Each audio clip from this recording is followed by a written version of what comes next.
Hello guys, my name is Nelisiwe Jangase. I'm based in Durban, KZN. I hope you're right. Mina ngi-right zithandwa. So guys, inhliziyo yami ibuhlungu kakhulu. Kulezi insuku ngijwayele ukuhlangana no-girl abahethwe ama-boyfriend.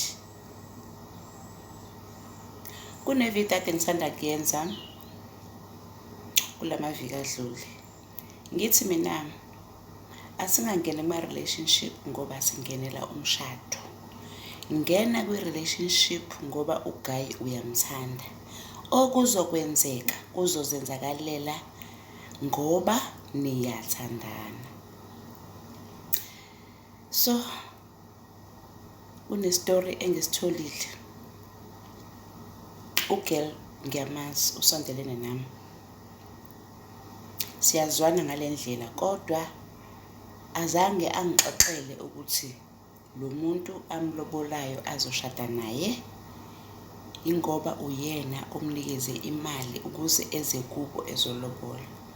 Kodwa if eseseyinkingeni useyakwazi manje ukuyikhipha leyo nto ukuthi cha, wazwa ngigila umfana.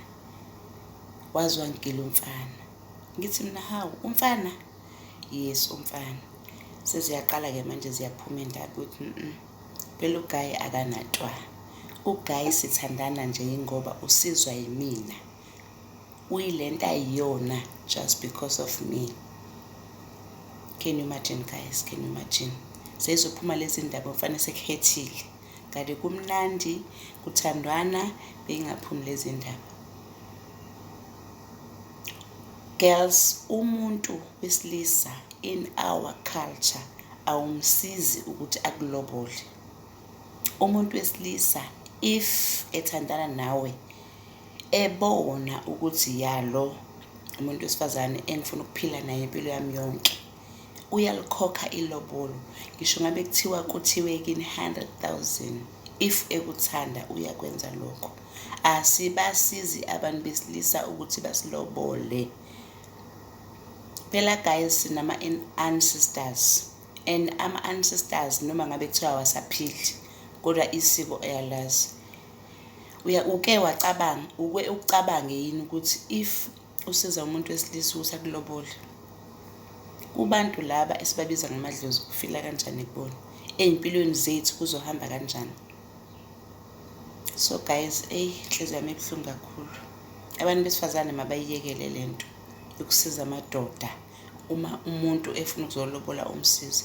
No guys, cause umuntu mesekhala ekhalela izimali zakhe anike umlisi ukuthi akamlobole kuba buhlungu kuyazwela. Kodwa futhi manje umuntu usuke ungeke umtshela ukuthi cha nawe ube wrong. Awukwazi ukuthi umuntu esekhala ukumtshela nawe ube wrong. Cha. Kubuhlungu guys, masiyeke lento. Umuntu wesilisa akakuthande ngoba ekuthanda. Akulobole ngoba ekuthanda or enamandla. If akanawo amandla linda uzoba nawo amandla kulobole. Don't rush. Umshado awurashwa. Kunabantu beke behlale more than 20 years, 10 years bengashadile kodwa bayathandana. Bagcina beshadile babe right empilweni zabo. Asingayenzi lento guys. So ngibuhlungu kakhulu isithandwa zami. Ngiyafisa yazi ukuthi nabanye ngathi bangafunda, bafunde nje ukuthi cha. Umuntu wesilisa angumsizi ukuthi akulobole.